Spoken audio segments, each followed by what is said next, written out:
I know, you might be thinking, why is he at a jewelry store of all places? Well, here's the deal. I found out he and his staff make stuff with fire.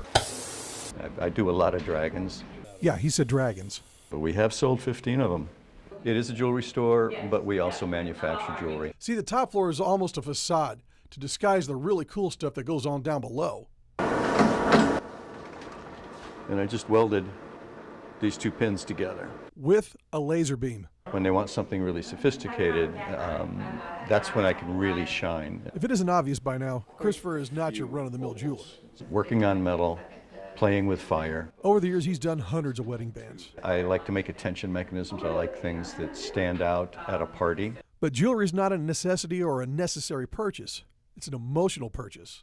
And this is where Christopher has it all figured out. Yeah, I hate to get too serious about it because basically I make things you don't need.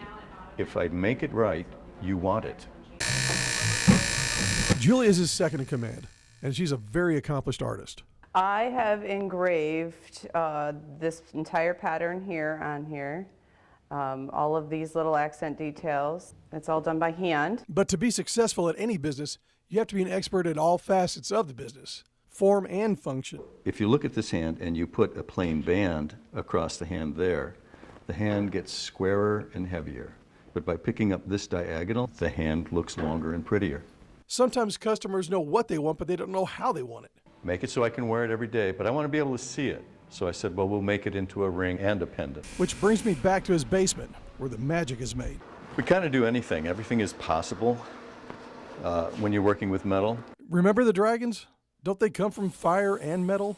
Had a customer come to me and say, you know, if we had a dragon that was rolling dice, we could sell a lot to our gamer friends. Boom, dragon dice.